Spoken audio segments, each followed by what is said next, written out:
Pior que não ler jornal é ler apenas um jornal. Leia, assine e anuncie no Jornal ABC Repórter. 4224-4789. Se você é notícia, foi ou vai ser, ligue para a nossa redação ou mande um e-mail para redação@jornalabcreporter.com.br. ABC Repórter, o diário.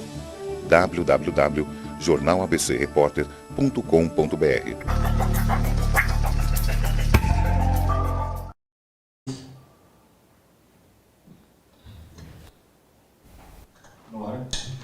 Olá pessoal, bem-vindos ao Enigmas. Você está entrando em um programa onde o normal é ser diferente. O normal é ser paranormal. Como vai você? Olá, Cris. Olá, Katia H, que honra, toda semana aqui juntas, né? Já 8 anos fazendo o programa Enigmas, que maravilha. Isso mesmo. 6 milhões de acessos, não é uma Katia, bênção, que maravilha. Não é? E vocês que não assistem ao vivo, que é perder, hein? Mas você pode ir lá no canal, no YouTube, no www.youtube.com/CronTV, não é mesmo, Cris? Isso. Todos lá, todos lá. Mais de 1.500 vídeos, né? Bem, Katia Gaia, eu sei que nós temos uma sumidade, ele é uma sumidade extremamente conhecido, reconhecido no meio ufológico, vem para trazer muito esclarecimento a vocês e a nós também. Ele é historiador, professor, e nós temos aqui nos estúdios da TV Grande ABC, Maurício Eloy. Bem-vindo, Maurício Eloy, Obrigado. uma honra enorme estar Gratidão. contigo. A honra é minha, eu fico muito satisfeito de estar com vocês.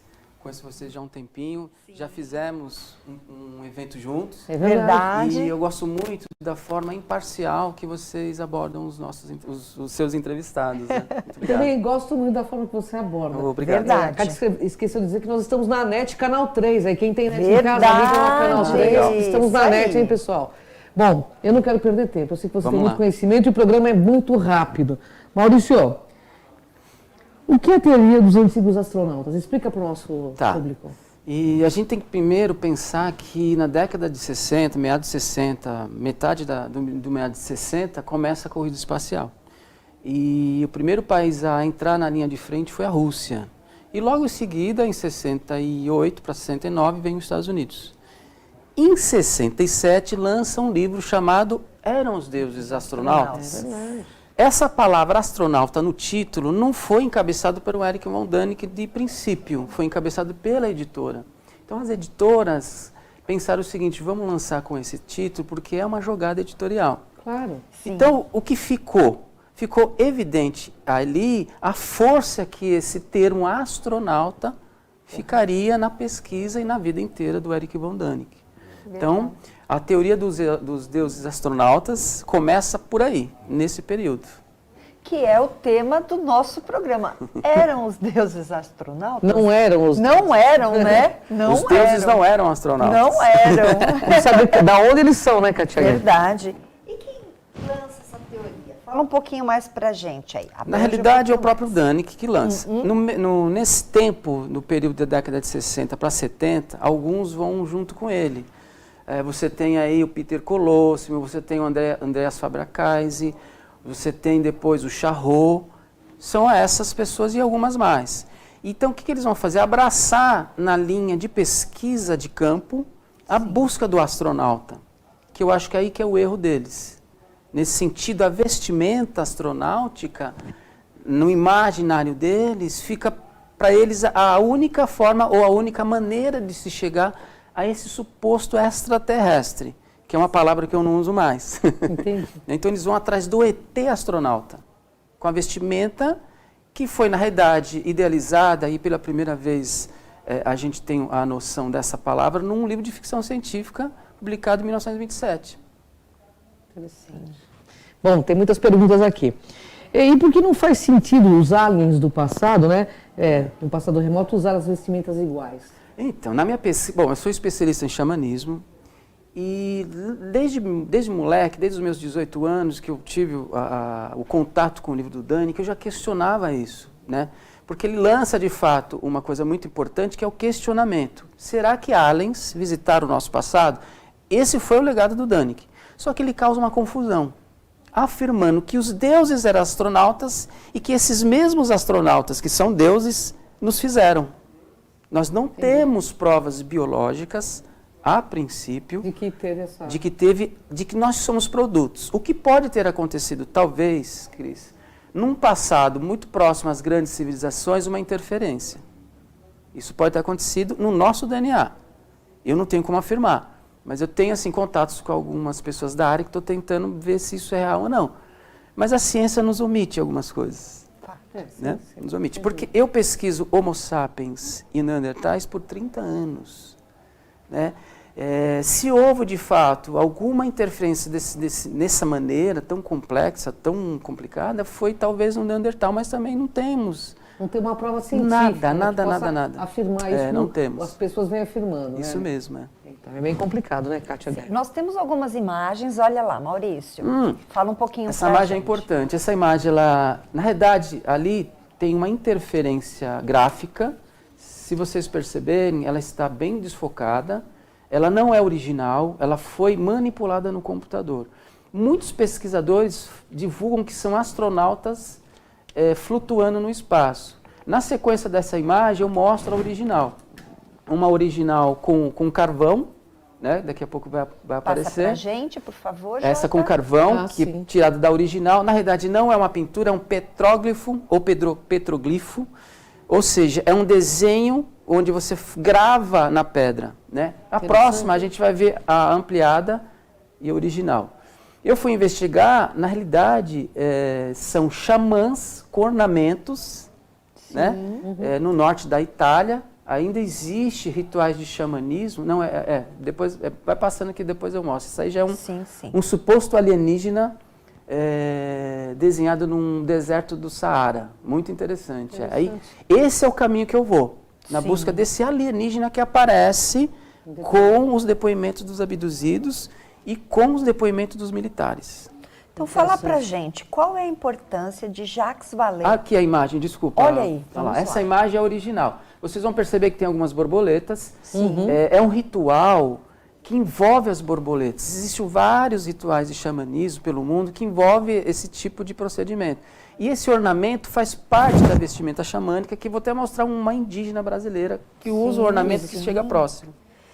E você pode passar para a gente, enquanto essa imagem ela não vem, qual é a importância de Jacques Vallée para entender os fenômenos aliens? Então, olha, eu percebo também que muitos ufólogos apresentam o Vallée de uma forma muito reducionista e limitada. Sim. E se concentram apenas em 2 livros que ele publicou. Mas tem um livro, Cris, que chama Colégio Invisível. O que é o Colégio Invisível? Na realidade, eles prestam uma homenagem ao Colégio Invisível, que foi fundado ali no século XVIII, e um dos membros era nada menos, nada mais que o Isaac Newton. Olha. O que é o Colégio Invisível? Eles, como cientistas, matemáticos e químicos, eles acreditavam que a alquimia e a magia e o ocultismo fazia parte do trâmite da própria ciência. Como houve uma quebra com a Revolução Francesa, muitos foram perseguidos, eles tentam fazer uma coisa meio secreta. Tanto é que se questionavam se era verdade ou não. Com a descoberta da biblioteca do Isaac Newton, com a documentação que foi encontrada lá, vários estudos de alquimia, inclusive a busca dele mesmo pela pedra filosofal.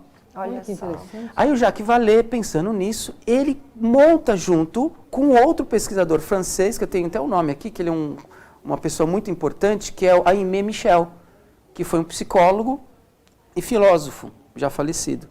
Eles montam o Colégio Invisível. Por que é importante? Eles percebem nas pesquisas deles que os ETs conseguem dominar a parte neurológica. E que os discos voadores, ou as naves alienígenas, como vem falando, têm um percurso determinado, não é aleatório. Então, eu chamo de linha-leis ufológica.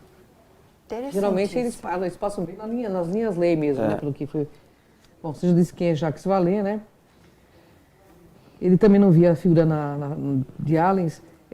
Por que você usa o termo fenômeno aliens? Se a gente for pensar que nós não sabemos de que origem vêm esses seres e que a gente pode encontrar esses seres registrados em algumas pinturas do Neolítico e uma gama de seres muito interessantes, e a gente não tem a ideia de onde eles vêm. Se a gente usa a palavra extraterrestre, a gente já determina que eles são de fora. De fora, é verdade. né, de fora do planeta, né, não de fora do nosso sistema solar, de fora do planeta. Mas o alien não, o alien é usado até no termo jurídico. Essa petição é alienígena, essa petição ela é estranha, essa petição não faz parte, essa petição é de fora, ou seja, nós não sabemos a origem dessa petição. Ela não encaixa nisso. Então, o alien me dá um pensamento amplo sobre esses seres. Mesmo a naves, eu não uso UFO, a não ser que for UFO mesmo, ou a não ser que for OVNI. Todas as naves que eu vi, Cris e Kátia, foram naves, porque eu vi o formato das naves e vi a forma como elas se movimentavam. Logo eu pensei, é alienígena. Se é extraterrestre ou não, eu não sei, mas é alienígena. Perfeito. Perfeito. Cris, momento de um intervalinho, chama pra gente. Bom, pessoal, o assunto aqui é maravilhoso, né? Com um historiador desse nível aqui conosco, a gente vai para um rápido intervalo, mas fica plugadinho aí aqui no Enigmas, pessoal. Daqui a pouco estamos de volta.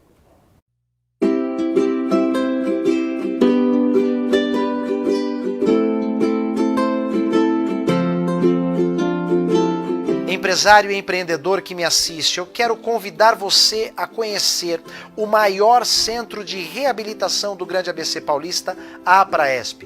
São mais de 2.000 atendimentos diários gratuitos. Centro especializado em reabilitação auditiva, visual, intelectual e física pelo Ministério da Saúde. Uma história de mais de 50 anos. 2.000 atendimentos gratuitos diariamente. E eu quero convidar você a se engajar nesta obra. Esta obra não pode parar, ela precisa ser ampliada, precisa ser sustentada e ampliada, levada para tantas outras pessoas que precisam de um atendimento em reabilitação. Eu quero convidar você a ser um doador da Apraesp.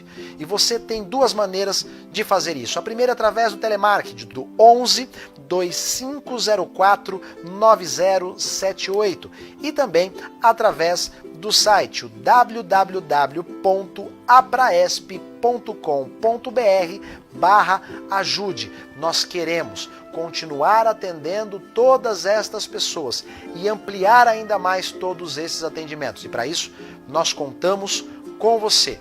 Faça como tantos empresários e tantas pessoas. Ajude a Apraesp. Certamente você vai se sentir muito melhor por isso. Ajudem a Apraesp.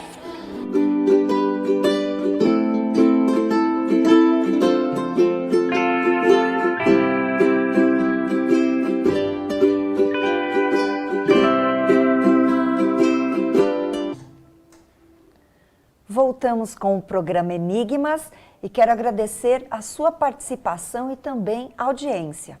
Mas sem delongas, eu quero aqui fazer mais uma pergunta. Você comentou que você tem todo um trabalho como xamã. Os xamãs da era neolítica, eles contatavam aliens?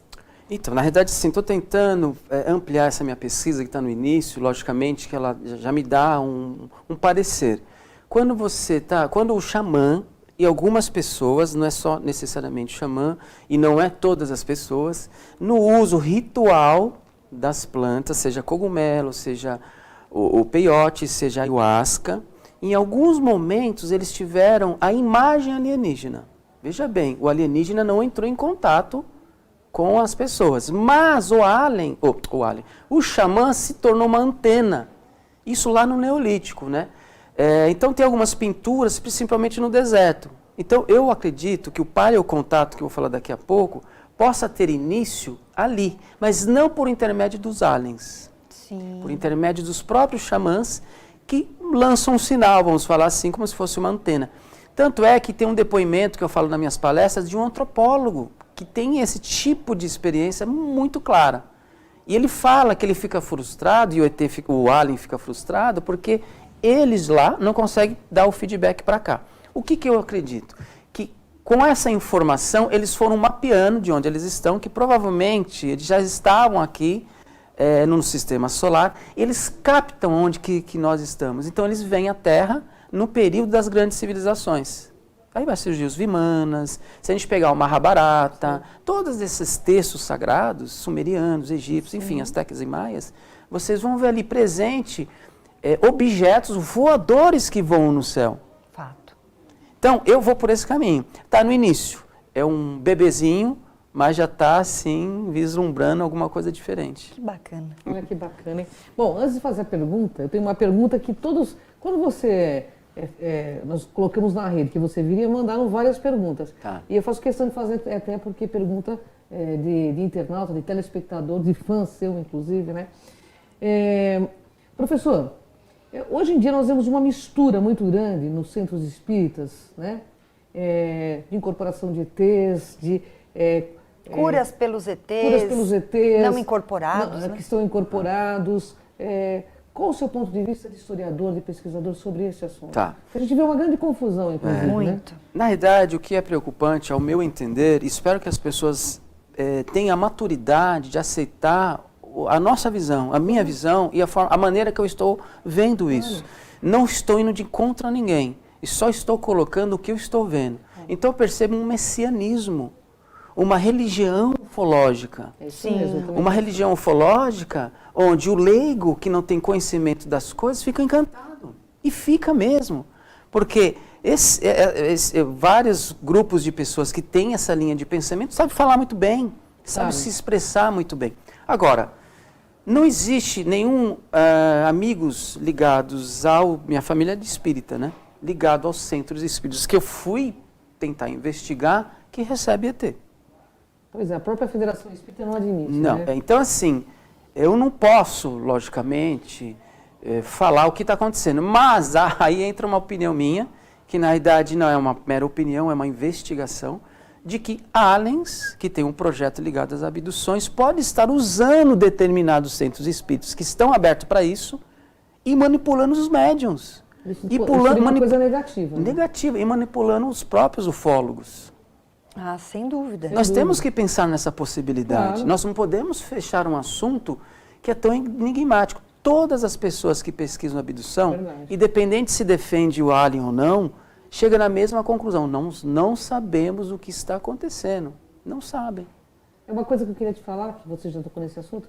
A única coisa que eu acho interessante, eu já fui em vários locais que dizem que recebe ETs, eles só repetem as mesmas mensagens multisseculares que tem aí de grandes líderes, entendeu? Então, para mim, é um repeteco, particularmente, sem muita fundamentação. Sabe por que acontece isso, Cris? Eles usam um sistema de hipnose. E a hipnose é assim. E Né? usa o ego do médium também. Logicamente. E outra coisa, como eles têm um controle neurológico sobre a pessoa, eles conseguem administrar isso muito bem. O Jacques Vallée falava isso em 1956, muito antes do lançamento dessa linha de pensamento, né? Que a gente só vai conhecer mais nos anos 90, anos 2000. Sim. Mesmo no início das abduções, com a chegada, principalmente do Bob Hopkins, que nos apresenta os primeiros, depoimentos. Isso foi mudando. Agora, a gente tem que pensar até que ponto esses depoimentos que chegam até nós é manipulável ou não pelos alienígenas. Porque se eles controlam a questão neurológica, porque eu não vejo assim, logicamente que a gama de pessoas abduzidas são de várias áreas, mas eu não vejo uma pessoa que faz um grande destaque na sociedade, um grande filósofo, um grande cientista, não existe. Pois é. Por quê? Eu penso o seguinte, eles não querem pessoas que possam questioná-lo. Ah, isso eu já percebi faz tempo, Né? né? Eu estou contigo nessa.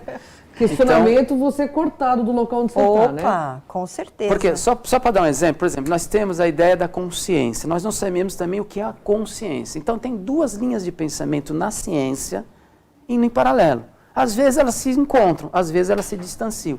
Então, o meu parecer sobre isso é isso. Pode ser que do outro lado tenha algumas coisas de fato verdadeiras, Claro. que defende algumas coisas, mas vai que aquilo que eu estou abordando aqui tem um valor, Sim. tem uma verdade. Eu sou historiador, gente. Essa ideia messiânica, ela existe antes do cristianismo. Aí veio o cristianismo, aí veio todas as religiões e, logicamente, o poder vai usar, né, os dogmas para dominar. Isso aí. É domínio Esse de massa, pensamento messiânico de domínio de massa. É isso aí. E as redes sociais ajudam muito hoje em dia. Oh, Sem dúvida, com sem certeza. dúvida. E a mistificação de fatos mais ainda, né, Kátia?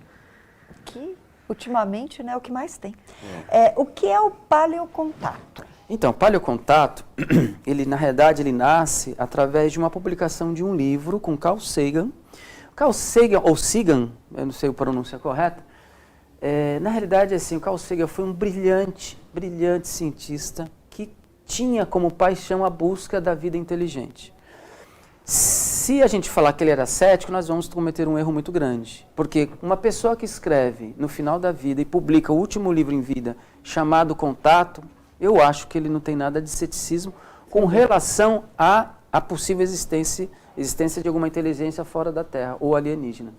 E ele publica um livro, juntamente com um físico, que é eu até anotei o nome aqui, que é um nome russo, né?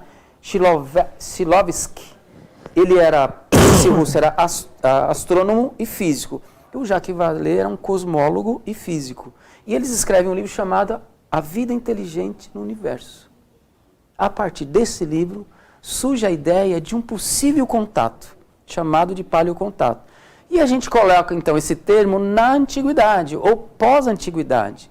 Então, se existe um paleocontato, eu acho que pode ter acontecido nos desertos da África, com os xamãs. Tanto que ele mostrou ali uma imagem um pouco atrás de um suposto alienígena. Sim. Né? Então, por isso que a minha pesquisa, ela sai fora da vestimenta astronáutica, porque ela é muito confundida com as vestimentas de xamãs, que ele já passou ali. Vários xamãs usam alguns ornamentos que lembram, de fato, o capacete. Claro. Então, eu vou para a ideia do alienígena que está mostrando ali. Ali você tem um alienígena embaixo de um suposto alienígena, né? Embaixo de um animal. E do lado do alienígena você tem alguns xamãs. É uma pintura ao ar livre no deserto do Tassili. J.J. Benítez, na década de 70 para 80, ele foi com uma equipe lá filmar isso. É uma coisa impressionante. Sim. Em pleno silêncio da África, 15 mil assinaturas. Dentre essas 15 mil, você vai encontrar ali em torno de umas 20, de uma tribo ou de uma cultura chamada Os Cabeças Redondas. Quem descobriu isso? Um arqueólogo chamado Henri Lott. Ele fala que era alienígena já em 1933. Em 53 ele volta e lança o que a gente pode chamar a primeira ideia de paleocontato. Muito bom. Bem, nós precisamos dos contatos do Maurício. Isso. E deixar aqui um convite para que você retorne. Tá bom. Por favor, Tem Maurício, muita coisa para você você falar passar. pra gente, nos ensinar, né? Obrigado. A gente Muito está aqui bom. para aprender, viu, professor? Foi muito Obrigado, bom. Cris. Por favor, seus contatos. Olha, meu contato, eu tenho uma página sobre xamanismo no Facebook, Xamanismo Primordial. Meu Facebook é Maurício Eloy, ou Professor Eloy, só procurar lá. E eu tenho uma livraria, eu tenho um Por sebo. favor, fale Quem ficar dela. interessado em comprar livros usados com bons preços, e logicamente que vocês vão ganhar desconto, né? Opa! Chama de uma Vela, também tem uma página no Facebook. E eu tenho também meu Instagram, que é Arte Eloy, um E só, que é o meu sobrenome. Gratidão, Eloy, uma honra imensa. enorme. O convite fica aberto para você. Eu que retornar, agradeço, muito obrigado por toda essa imparcialidade que vocês permitem, o programa de vocês e o programa do meu amigo Fred John. Eu faço questão de falar do Fred John, porque o Fred John ele tem uma postura muito parecida com a de vocês. Então, eu acho que a gente precisa de um programa assim. Obrigado. Isso aí. Gratidão, porque no Enigmas, pessoal, no Enigmas é assim. Aqui você vê o invisível Ouve o inaudível. e acessa o que dizem que é impossível. Então vem com a gente nessa jornada. Tchau, tchau.